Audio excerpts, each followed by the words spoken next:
Pues, de nueva cuenta, buenas noches, mucho gusto.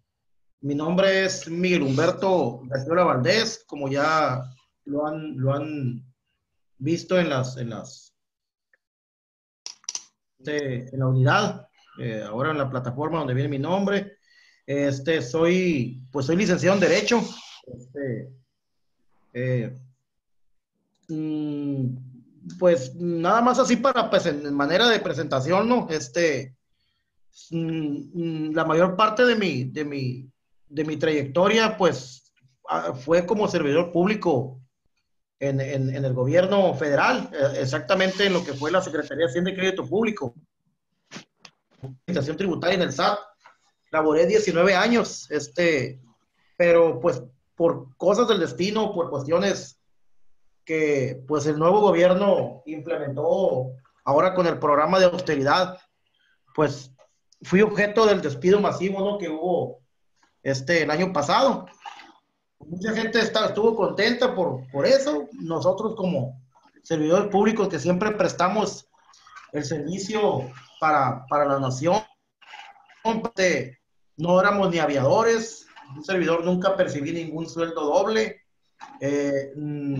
no era ni alto mando, entonces independientemente de eso me tocó el despido, ¿no?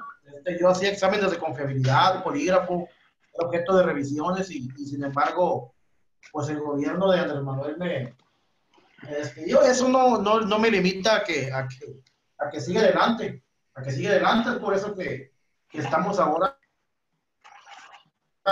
pues los conocimientos que uno tiene, tratarlos de dar a conocer, valga la redundancia, a ustedes y gracias al apoyo del personal administrativo de la CIEL en específico, que me han dado la oportunidad para que un servidor les imparta las clases. Como les comenté, pues yo, pues prácticamente lo especial mío, lo que yo tengo más experiencia es lo que viene siendo el derecho fiscal.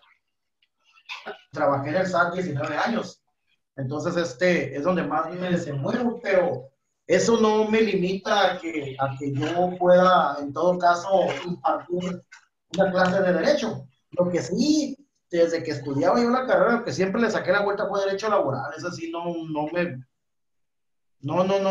me llamó la atención. Pero pues ahora, este, mm, me dieron la oportunidad, ¿no? Vamos a iniciar, espero que la clase les sea de su agrado. Es filosofía, no sé si nunca han escuchado hablar de la filosofía, no sé si nunca les han dado clases de filosofía. Pues la filosofía es algo teórico completamente, es una ciencia, es algo que hay que leer mucho, es muy extenso. Entonces, hay veces que la filosofía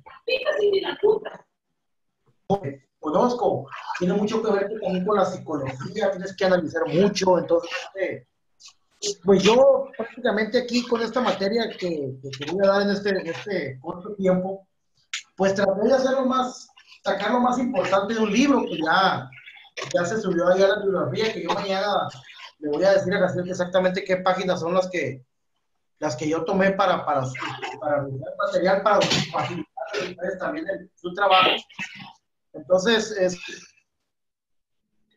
vamos a iniciar, les pido el apoyo, cualquier cosa que en este caso quieran aportar o bien que consideren yo que puedo mejorar, pues estoy a sus órdenes, ¿no?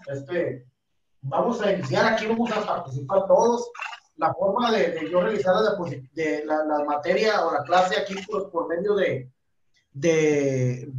lo que es la cuestión virtual, pues la hago por diapositivas, en la cual es que me apoyen a leer las diapositivas, son muy concretas todas, y de ahí hacemos un análisis del estudio de las mismas, y así nos queda a todos qué trata la diapositiva. Entonces, todas estas diapositivas hablan de la filosofía del derecho y de estos puntos que yo consideré importantes. Entonces, vamos a empezar, ¿no? Vamos a empezar con la clase. Bueno.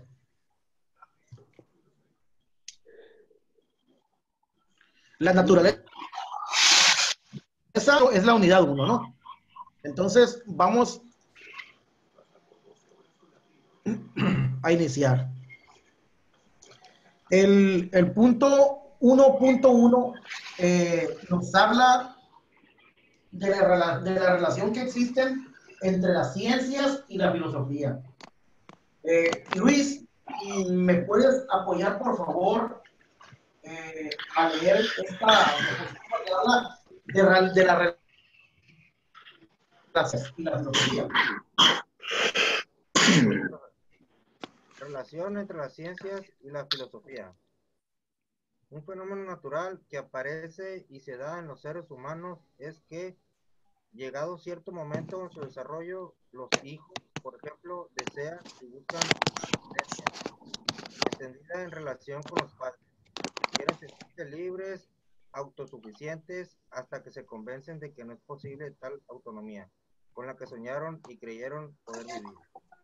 Esto mismo lo vivieron las ciencias durante mucho tiempo, en el que se mantuvo la afirmación: la filosofía es la madre de todas las ciencias, pero también estas por su parte crecieron y progresaron de tal manera que en el siglo pasado quisieron independizarse, al extremo que la filosofía solo la dejaron como objeto de estudio.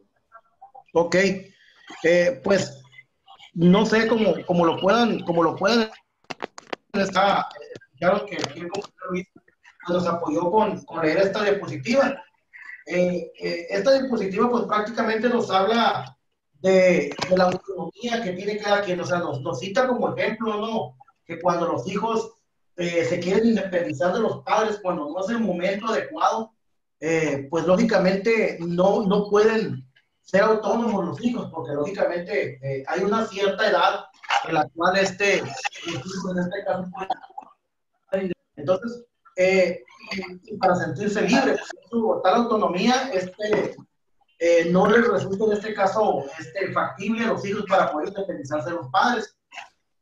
Lo mismo habla que, pues, desde el siglo pasado, en este caso, la filosofía, que es la madre de todas las ciencias, de esta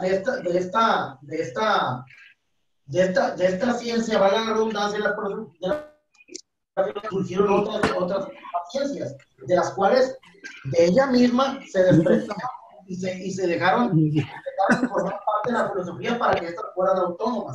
Entonces, ¿qué nos habla entonces en este caso este tema? De que las ciencias durante mucho tiempo nos dan a entender que la filosofía viene siendo la madre de todas las ciencias, ¿verdad? Pero las ciencias que dependían, en este caso de la filosofía, se desprendieron. ¿Sí? Entonces, la filosofía quedó como madre de todas las ciencias al desprenderse de esta definición, al ser autónomas. ¿Nos quedó claro? ¿Nos quedó claro? ¿Tienen alguna duda? Algo que tengan que aportar. Es un tema muy completo, ¿no? Esta parte nos habla directamente de que las ciencias se independizaron y son autónomas respecto a la filosofía, pero la filosofía viene a ser la madre de todas las ciencias. Perfecto, ¿nos quedó claro? Sí.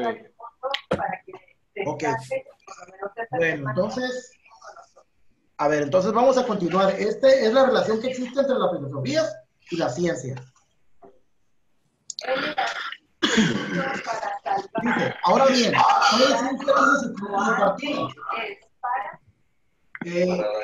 la experiencia y en lo real, dice. En lo real entendemos todo lo que es ser.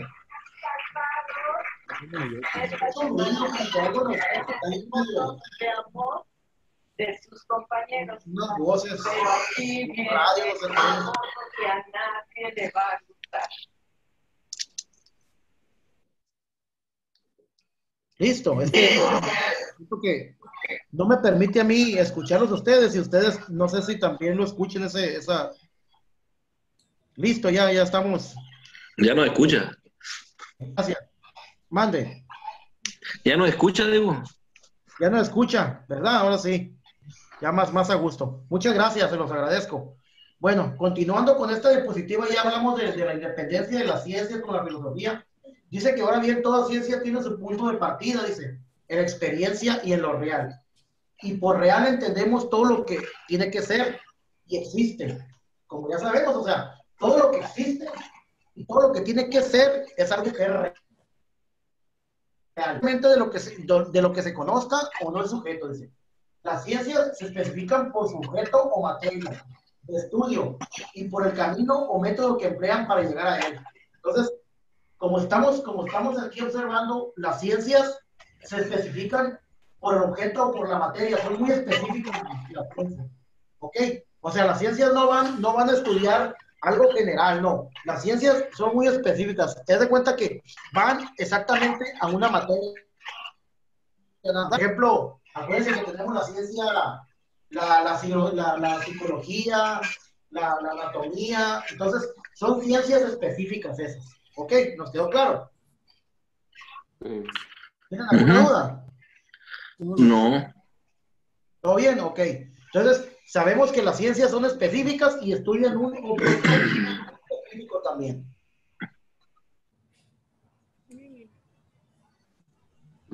A ver, Marcos. Adelante. ¿Qué tal, Marcos? ¿Lo escuchas? Sí, poquito. Ok. ¿Nos puedes apoyar, por favor, en leer esta diapositiva? ¿No eres tan amable? También hay que decir que las ciencias pueden coincidir en el efecto material, por ejemplo. En el caso del hombre, cada ciencia elige una parte o un aspecto de él. Se trata de la biología, la física, la psicología o cualquier otra. En cambio, la filosofía la estudia a un lado y de un punto de vista diferente desde cada ciencia en particular. Y este será el objetivo formal, que es el que especifica a cada ciencia. Ok, aquí pues nos lo dice muy claro, ¿no? O sea, las ciencias son más específicas. Las ciencias van encaminadas a un objeto, a una determinada materia. Como ellos, las físicas, la psicología o cualquier otra, cuando hablan del aspecto del hombre. En cambio la filosofía es más genérica. La filosofía de cuenta que no es específica como en todo caso en este caso las ciencias. Nos quedó claro, o sea, esta definitiva prácticamente habla igual a como lo que señalamos en lo anterior, que las ciencias son mucho más específicas que la misma psicología, que la misma filosofía. La más amplia en todos los sentidos. ¿Ok? Sí.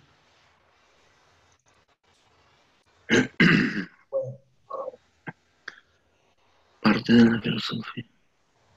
Ok, a ver, Daniel, ¿me apoyas por favor a leer esta diapositiva? Por consiguiente, podemos sostener que la filosofía es la totalizadora, mientras que las ciencias son parciales. La filosofía da razones últimas, mientras las ciencias se contentan con dar razones inmediatas o próximas. Las ciencias estudian relaciones, la filosofía estudia esencias o realidad.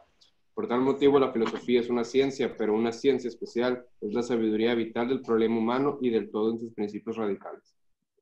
Ok, pues ya ven que lo que les comenté, la filosofía es totalizadora, dice totalizadora, o sea, que es más general.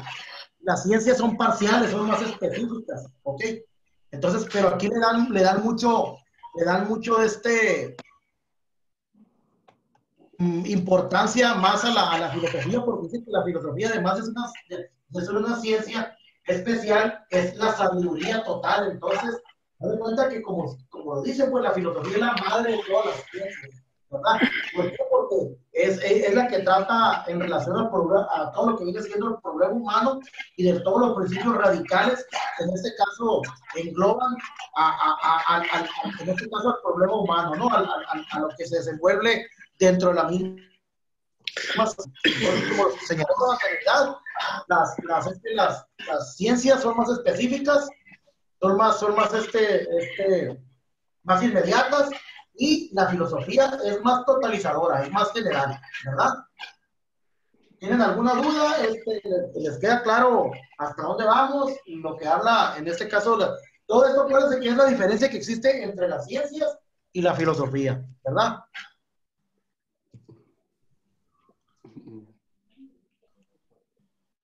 ¿Todo bien, Juan Carlos? Todo bien, todo bien. ¿Qué opinión me da de las ciencias y la filosofía? ¿Cuál es su opinión al respecto? Pues que sí, son un poco diferentes las dos. Claro, así es. Que sabemos que la filosofía es más extensa, no es más grande, y las ciencias son más específicas, son más cortas, van a un determinado punto, a una determinada, y la filosofía no, la filosofía te abarca todo, Ajá. ¿verdad? Es un Ajá. todo.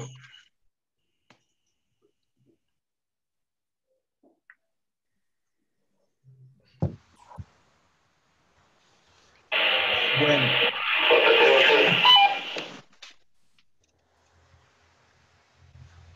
Ahí le hablaban a Juan Carlos. Oh, es el radio, ya lo apagué. Órale. Bueno, Juan Carlos, me ayuda, por favor. Vamos ahora a entrar al punto número,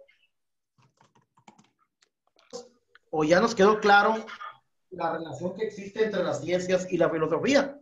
Sabemos que hay una diferencia, pues que como les comento, les reitero, quiero que les quede bien claro que la filosofía es la madre de todas las ciencias, que es la ciencia que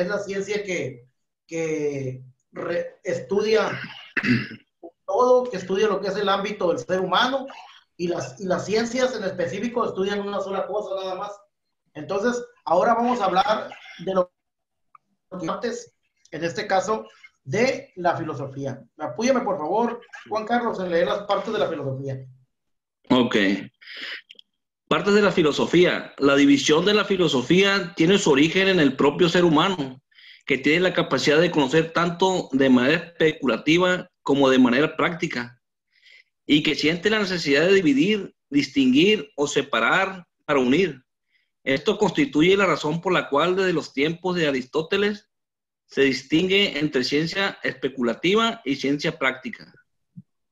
Ok, entonces las partes de la filosofía, como lo dice aquí en este caso esta diapositiva, pues lo señala, ¿no? Que estas tienen su origen en lo que viene siendo el ser humano, ¿no? Porque la filosofía es lo que estudia prácticamente lo que es el comportamiento del ser humano, el origen del ser humano, y tiene la capacidad de conocer tanto de manera práctica. Entonces, ¿qué sabemos? O sea, cuando es especulativa es porque, como la misma palabra lo dice, especula, o sea, presume que es algo. Y cuando es de manera práctica es cuando la ciencia, en este caso la filosofía, ya sabe en este caso de un caso concreto. Que ya se lleva a cabo. Mande. Y ya se lleva a cabo, digo. Ya se acaba, exactamente, ya se lleva a cabo. Entonces dice que se siente la necesidad de dividir, distinguir o separar para unir. Como lo señalamos ahorita, que si es especulativa o es de manera práctica, también Aristóteles distinguió en este caso la filosofía de manera especulativa y con una ciencia práctica, ¿no? Pues como lo comentamos, de especulativa es cuando hay una presunción, cuando no sabemos exactamente qué es, pero simplemente lo presume, lo especula. Y como lo comentó aquí en este caso Juan Carlos, si es de manera práctica, es algo que ya se llevó a cabo, algo que se hecho, ¿verdad? Entonces, estas son las partes de la filosofía que les queden muy claro, ¿no? Que son de manera especulativa y de manera práctica. Esto creo que, no sé si igual igual pueden estar haciendo anotaciones, no sé, porque muchas veces son preguntas que vienen en las actividades. Ajá. Ok, entonces vamos a continuar aquí. Dice que según la primera se queda en la pura contemplación de la verdad. O sea, no sabemos exactamente, se contempla nada más la verdad. Es como lo que lo dije, es la especulación, es la presunción. No sabemos qué es la verdad. Ahí se queda la primera, lo que es la forma especulativa. Y el saber por el saber, o sea, quisiera saber, pero no puedo, porque nada más estoy especulando, nada más estoy presumiendo. Entonces, y la segunda, ¿verdad? La que señalamos, tiene que hacer que se realice lo conocido, exactamente la práctica. El saber para actuar es lo actuado, es la encarnación de lo contemplado, porque eso es un término de filosofía. Entonces, podemos decir que la filosofía es discusión, es reflexión, es crítica, es un continuo querer salir de la duda, un eterno cuestionamiento. Entonces, la filosofía lo es todo, pues, es materia, es donde se discute, es una ciencia muy amplia, ¿no? Entonces, ya como lo comentamos, entonces, la especulativa, entonces, como lo señalamos, es donde se contempla únicamente la verdad cuando no se conoce. Y ya la práctica, como lo comentó aquí en este caso Juan Carlos, ya es el hecho, ya es el saber, ¿verdad? Esas son las dos partes.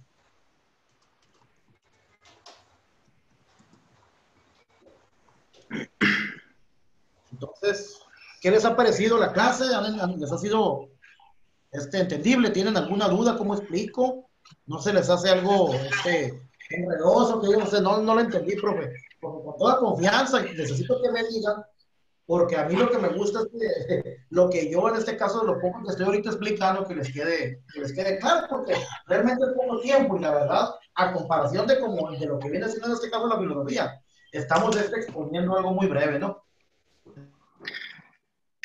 Entonces, para finalizar, ya que viene siendo este tema de las partes de la filosofía, se considera a la filosofía como un saber, pero no un saber por saber, sino un saber para vivir. O sea, como les comento, pues, la filosofía ayuda al ser humano a saber para poder vivir. ¿Ok? La filosofía enseña a vivir como un hombre cabal, porque el hombre es demasiado grande para bastarse a sí mismo. Entonces, aquí ayuda al hombre a saber, a conocer en este caso de la vida y a saber vivir. Entonces esto es lo que prácticamente nos habla este tema, las partes de la filosofía. No sé si les quedó alguna duda, quieren hacer algún comentario. A ver, me gustaría que comentaran algo.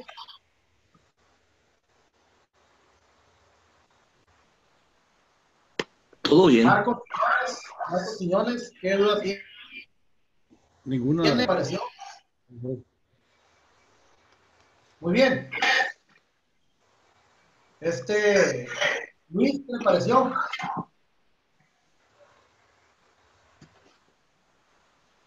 No escucho bien, pero Daniel. Todo bien, muy breve, las explicaciones muy concisas. Muy concisas, exactamente, o sea, vamos a lo específico, porque se ponen a estudiar un libro de filosofía, no, hombre, salen, de hecho, muy amplio. Demasiado, es algo que, sí, como les digo, o sea, yo traté de hacerlo más conciso, y de esto van a versar en este caso las actividades, ¿no? Entonces, vamos pues para tratar de hacer un poco más ameno, aunque es muy corto, vamos a hacer un pequeño receso, ¿qué les parece? De unos 10 minutitos. Está bien, está bien.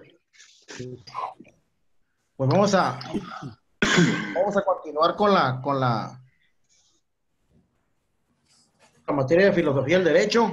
Viene siendo ya la unidad número 2, que viene siendo pues la última que vamos a ver el día de hoy. La próxima semana, en 8 días, con el favor de Dios, serían la unidad 3 y 4. Ya con eso concluimos lo que viene siendo esta clase. Entonces, para concluir con la primera mitad de esta clase, la unidad 2, pues nos habla de los contenidos de la filosofía del derecho. Vamos a hablar acerca de este tema, ¿no? De los contenidos de la filosofía del derecho. El punto 2, número 2.1, que habla de la fuerza y poder, ¿verdad? Vamos a hablar exactamente qué es el significado de fuerza y poder, que es lo que en este caso en materia de la filosofía, que es lo acerca de la fuerza y del poder, ¿no? Que es algo que si lo vamos en este caso a abordar este tema, se nos va a hacer un tema muy familiar, es algo que tenemos nosotros conocimiento de ello, ha habido puede ser también de un tema que muchas veces se puede palpar o se puede vivir en la misma sociedad, ¿no?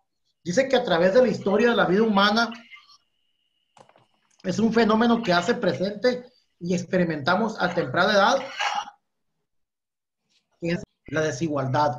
Ejemplo, la relación familiar en la que el padre es superior al hijo. Ahí, pues prácticamente, y es la ley de la vida, pues simplemente el padre va a ser superior al hijo. Pero ha habido en este caso, si lo hablamos de manera negativa, pues ha habido hijos, en este caso, que lo ven mal, pues esa desigualdad. Otra experiencia inmediata frecuente es la escuela. Esta situación de desigualdad proporciona el fenómeno entonces, cuando existe la desigualdad, ya sea en la escuela o en la misma familia, que se presenta, que se puede presentar en cualquier caso, y para mi punto de vista, a mí la fuerza es un término negativo, o sea, ¿por qué? Porque, o sea, ¿cómo es posible de que un hijo piense que hay desigualdad entre padres? Pues obviamente no, pero en materia de filosofía es donde se puede ir, donde nace la fuerza, cuando existe o la inconformidad, se puede decir, que si hay desigualdad, políticamente una de las personas va a estar inconforme. Entonces, de ahí es donde va a existir la fuerza, derivado de la desigualdad. Por su parte, el poder, ya que es el otro tema, que en este caso la diapositiva habla, más que un fenómeno de hecho, es un fenómeno normativo. ¿Qué quiere decir con esto? Que el poder está normado, el poder está regulado por una normatividad. Es una fuerza legítima el poder. Es una fuerza que está regulada en una ley, está regulada en una norma. Es una forma de fuerza establecida o reconocida por los valores. O sea, es válido el poder. Al poder, en este caso, la misma filosofía lo está utilizando como válido. ¿Ok? Es reconocida por los valores, las creencias y las normas de la sociedad en que se ejerce. Es una fuerza institucionalizada. El poder que yo recuerdo cuando estudiaba la carrera de Derecho, nos daban la materia de ciencias políticas. Y me acuerdo muy bien cuando el maestro de ciencias políticas nos dio el significado de política. ¿Qué quiere decir, qué quiere decir política? Y es un significado muy concreto. Política se denomina a la lucha por el poder. A ese se lo denomina política. Entonces, todos los políticos que luchan poder, o sea, es prácticamente, eso es lo que buscan. Entonces, pero ese poder es legal, es un poder legal, un poder que tiene político, es un poder institucionalizado, un poder que tiene valores, un poder que está reconocido por la ley. Entonces, la política es por la ley. Y la fuerza no. La fuerza en este caso por la desigualdad, que hay un padre y un hijo, pues eso pues no está reconocido. Simplemente cuando existe la desigualdad, cuando ya existe la fuerza, cuando existe ya en este caso, se puede decir en este caso la inconformidad. Y el poder no, el poder sí está regulado por las mismas leyes. ¿Les quedó claro? Sí. ¿Verdad?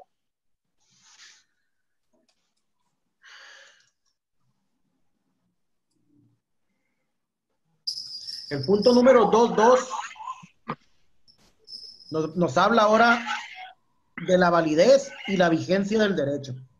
Todos estos temas que estamos hablando tienen que ver con la filosofía, ¿no? Porque son temas que se abordan la filosofía del derecho. O sea, es muy amplia lo que es la filosofía, pero estamos en específico lo que es la filosofía del derecho, ¿no?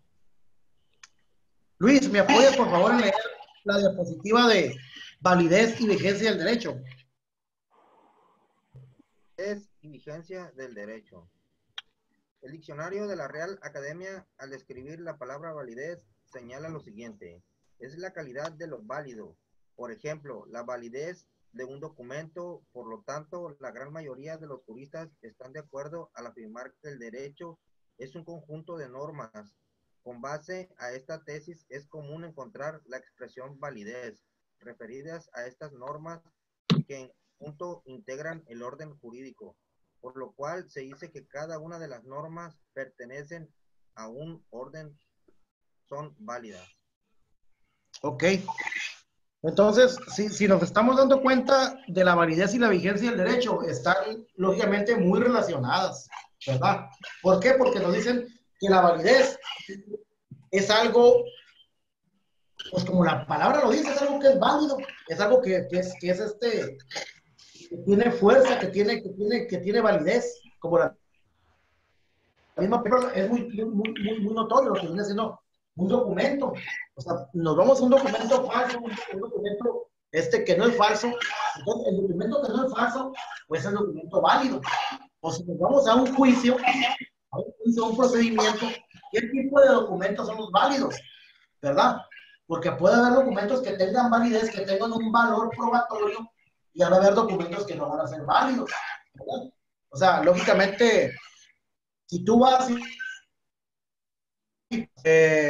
por ejemplo, pues aquí Juan Carlos, que es un servidor público, que trabaja en policía en la dirección de seguridad pública, vas y te requieren algún documento de seguridad pública para no sé, para hacer alguna gestión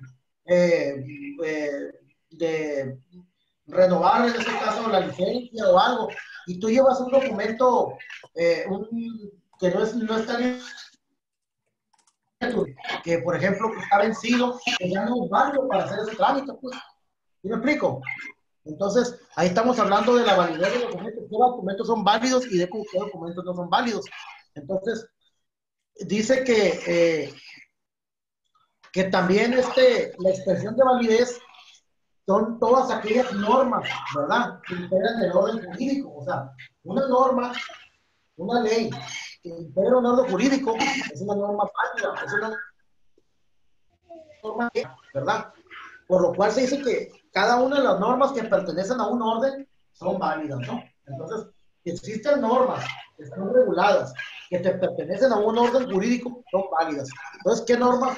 En este caso, por ejemplo, ¿qué normas podemos seguir? En este caso, hay normas, como hay normas estatales, hay normas federales, hay normas municipales. Si están dentro del orden jurídico, son válidas. Entonces,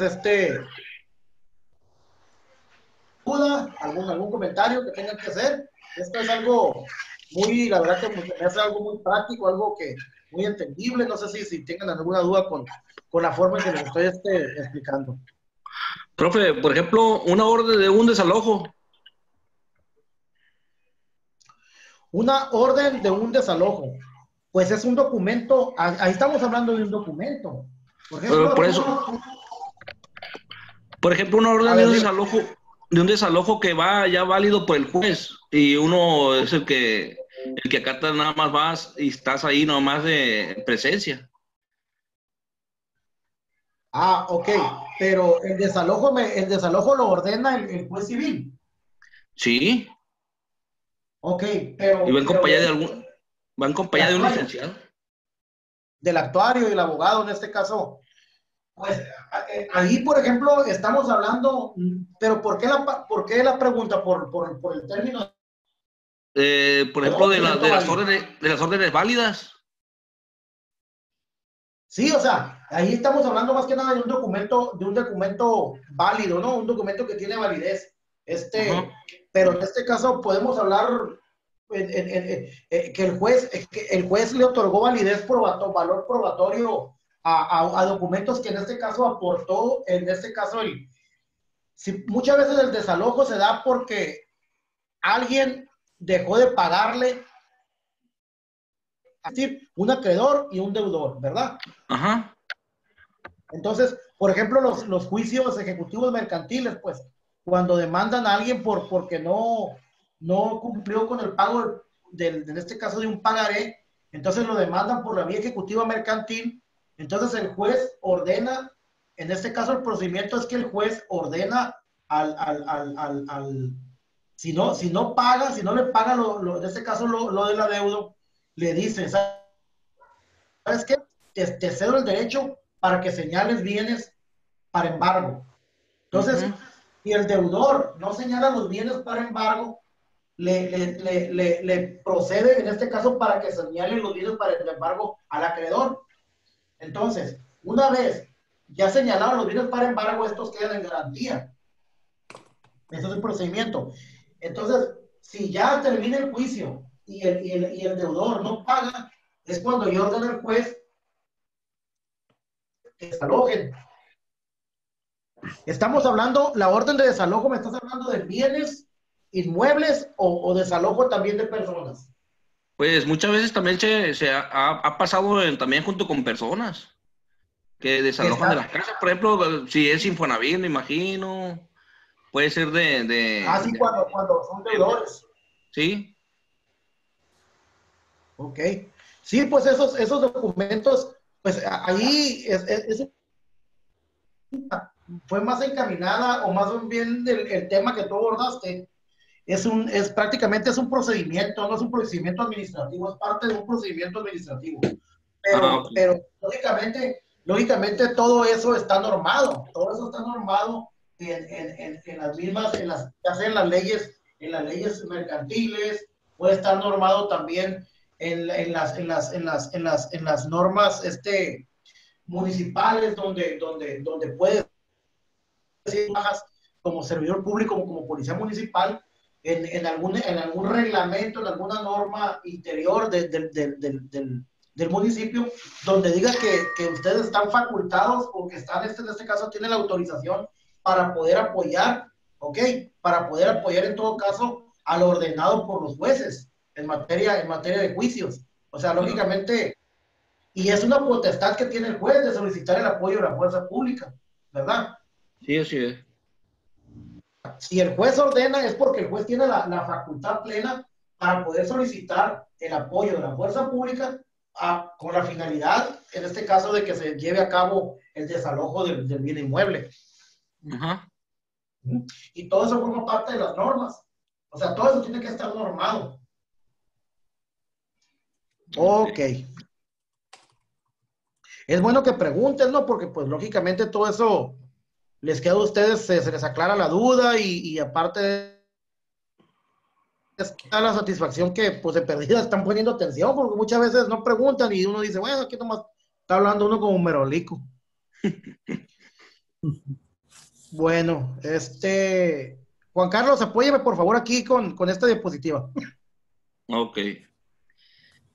Peña Freire señala que la vigencia del derecho va referida simplemente a la constatación de que la norma está contenida en un texto normativo no anulado y puede por consiguiente ser aplicada mediante decisiones válidas respecto a ella.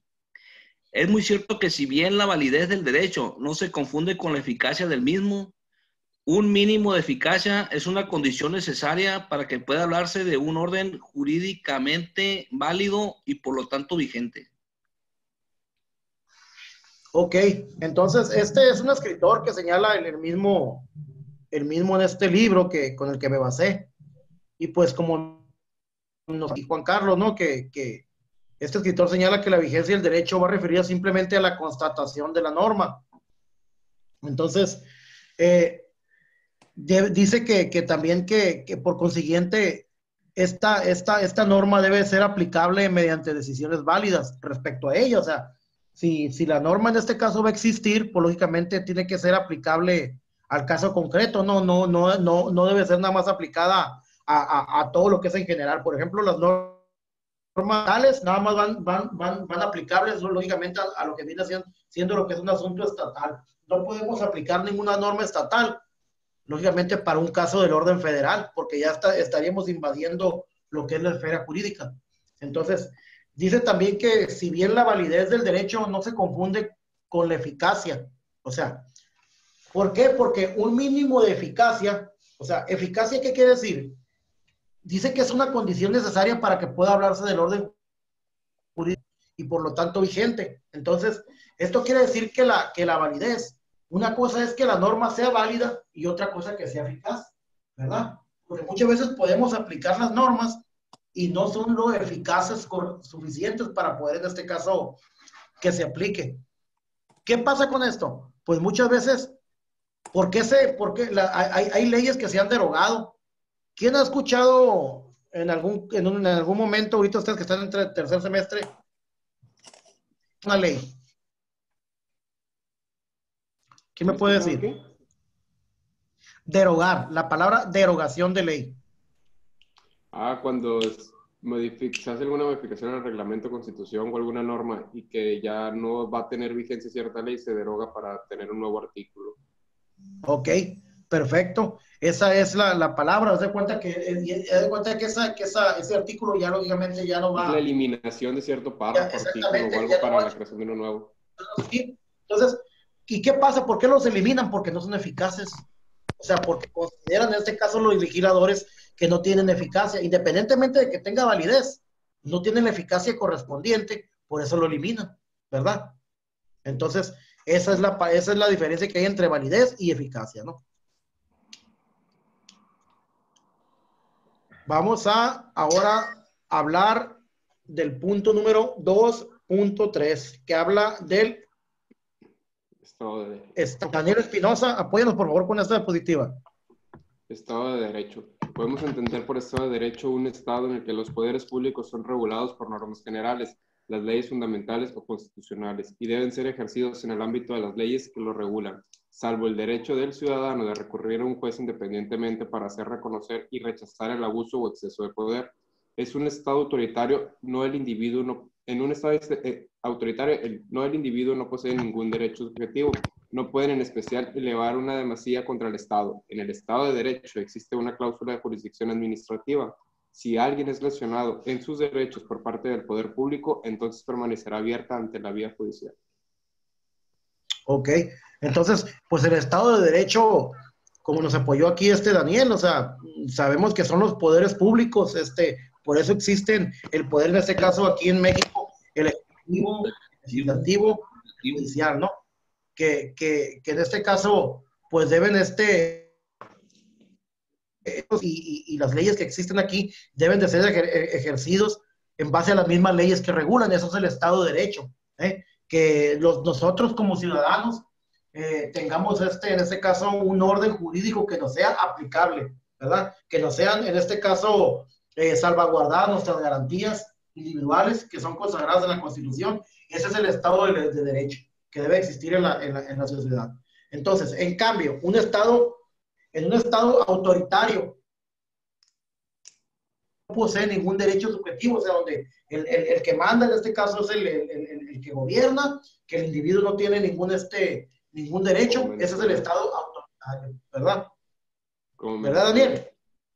Ándale.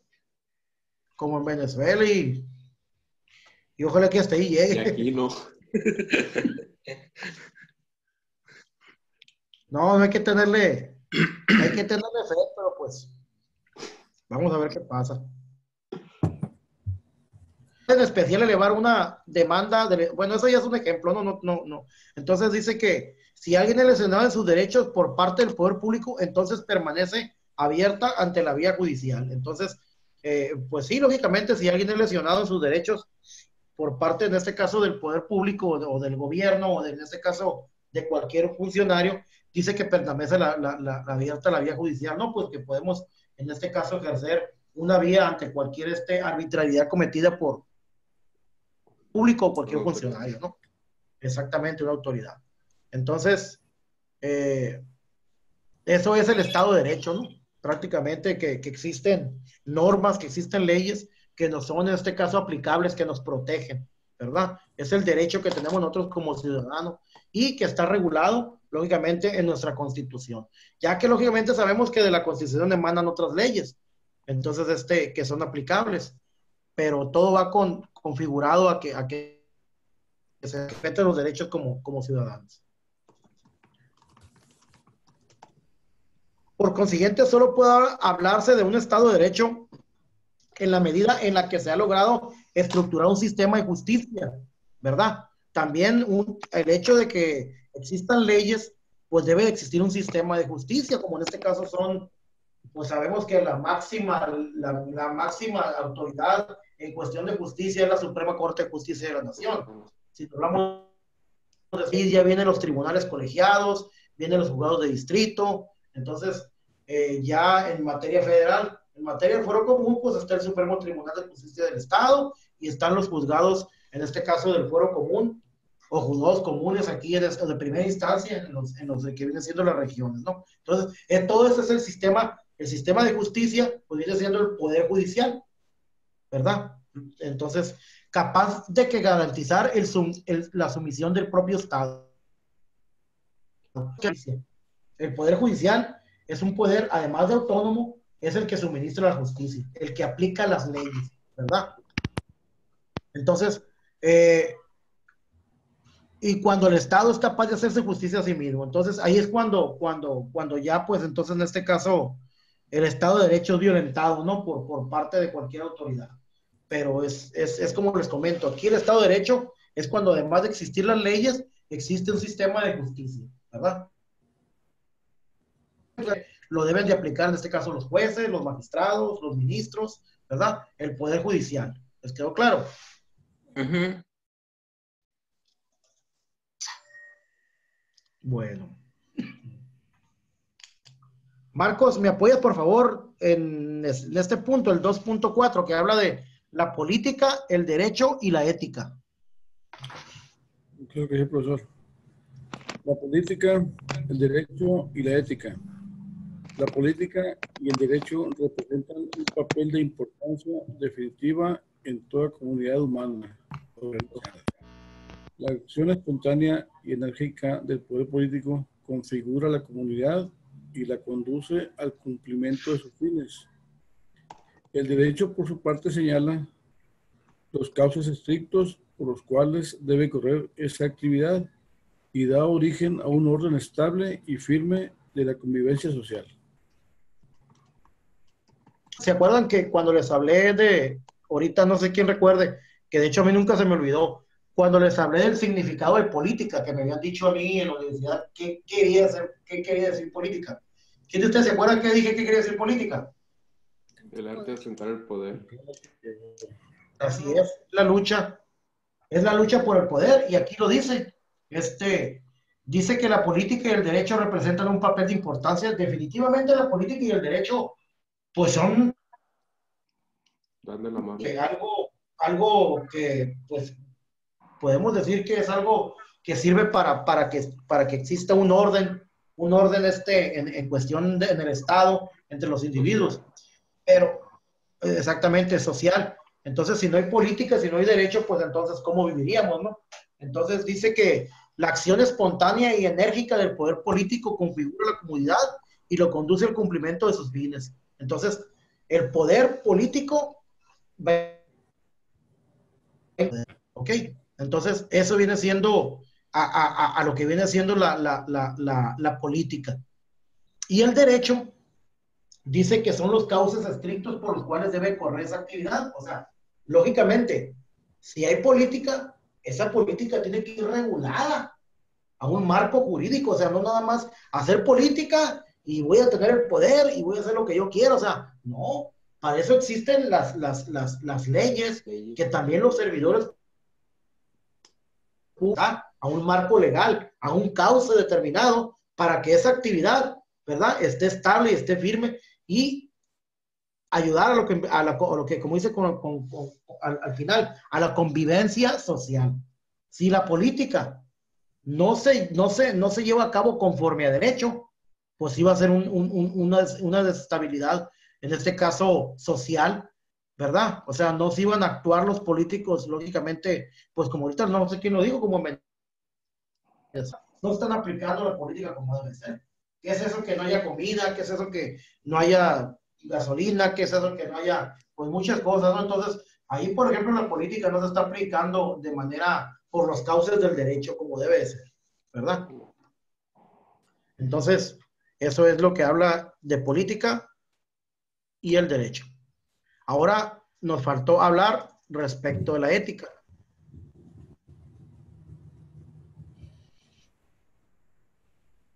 Un orden dado de una vez para siempre, pues si la concebimos como una exigencia, como una demanda, como una actitud, y si se requiere también como una inquietud, dice, la inquietud moral se la da la justicia. Tendremos que decir que la ética está siendo siempre buscada.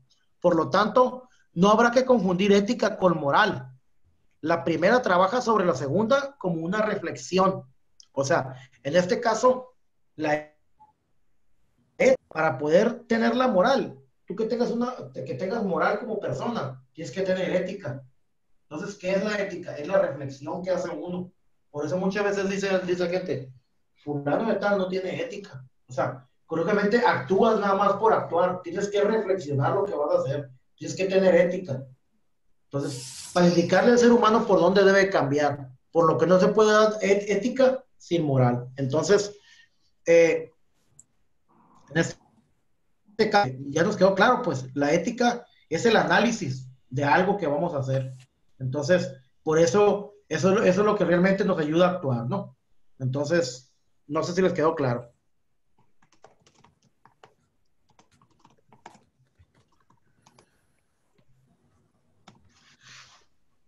Bueno, vamos, siendo ya la última diapositiva que nos habla de el tema 2.5, que son los límites del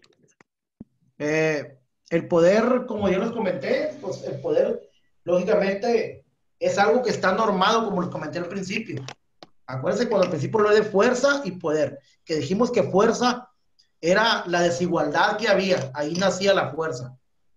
Pero el poder no, el poder es algo que sí está normado, es algo que sí está regulado, y el poder lo hacen los políticos, ¿verdad? Pero el poder tiene un límite. El poder tiene, no porque yo tenga poder, voy a hacer y deshacer, ¿verdad? Dice que la organización jurídica del poder limita los alcances del mismo. Hay un límite, porque tales alcances están definidos. O sea, esos alcances tienen un determinado fin, determinados, como lo dije, delimitados por el derecho. Entonces, y por consiguiente no se puede ir más lejos a lo establecido por el ordenamiento jurídico. ¿Qué quiere decir? No puede ir más más de la ley. Si la ley me dice, ¿sabes qué? Hasta aquí tú vas a aplicar el poder. O el poder lo vas a aplicar de esta forma, lo vas a, en este momento. Entonces, en base a esos ordenamientos jurídicos, es como se va a aplicar el poder. Por eso hay una delimitación. ¿Qué es lo que delimita el poder? La misma norma jurídica. ¿Ok? Entonces, en tanto quiere permanecer como poder jurídico, ser un poder arbitrario, y abusando en el ejercicio del mismo. El abusar de la autoridad que se tiene. Entonces, un ejemplo muy palpable, el abuso de autoridad. El abuso de autoridad, cualquier autoridad que tenga poder, que tenga en este caso una facultad determinada para ejercerlo, ¿verdad? Tiene sus límites. Pero si esa autoridad, esos límites, que las mismas leyes, que las mismas normas lo establecen, ya estamos llegando a un abuso de poder, ¿verdad? Y cualquier abuso de poder lo puede cometer cualquier autoridad, en este caso que tenga poder, ¿no? Cuando ya nosotros rebasamos, en este caso, al orden jurídico que nos está dando ese poder. Entonces, acuérdense que el poder está limitado por los ordenamientos, entonces no debe ser en ningún momento arbitrario. Cometer una arbitrariedad por parte de una autoridad, pues entonces ya estaríamos hablando de un abuso de poder. Entonces, por eso las mismas leyes, ¿verdad?, nos dan los límites del poder, hasta dónde van a llegar el poder que va a ejercer una autoridad. Pues compañeros, esto fue la última diapositiva de esta primera mitad de la clase. Traté de hacerlo lo más concreta, lo más entendible. Espero que les haya quedado algo de perdida, no sé. Si les quedó todo pegado, pues en su mente, no sé, captaron todo, pues qué bueno, ¿no? Pero de perdida, ojalá que hayan captado algo, y que sirva la forma en que yo los estoy explicando. Si tienen alguna duda, díganme si estamos para mejorar, si quieren que explica, si están de acuerdo con la forma que estoy explicando, cualquier inconformidad o igual que estén conforme con la forma que estoy dando la clase, pues los escucho, ¿no? Está muy bien. ¿Está bien, Juan Carlos? Está bien entendible, profe. Ah, qué bueno, qué bueno. Pues, como les digo, ya prácticamente el libro está muy extenso, pero tengo que abocarme a decirle exactamente a Jaciel cuáles son las páginas en las que se van a basar ustedes para la actividad. Y ya lo elaboran, pero todo está relacionado con las diapositivas que elaboré. Ok. ¿Verdad? Entonces, pues, por mi parte es todo. Ya hemos lo que viene siendo la primera mitad de la materia. Entonces, pues muchísimas gracias. Nos vemos el otro fin de semana, con el favor de Dios, a la misma hora, para continuar con la segunda mitad de Filosofía del Derecho. ¿Cómo la ven? Muy bien. Ándele pues, que tengan buenas noches. Igualmente, profe, gracias. Muchas gracias. Cualquier cosa estoy a sus órdenes en el chat, cualquier duda que tengan o algo, no duden en pedirme información que ocupen, se las proporciono inmediato. Gracias, profe, buenas noches. Ándele, buenas noches.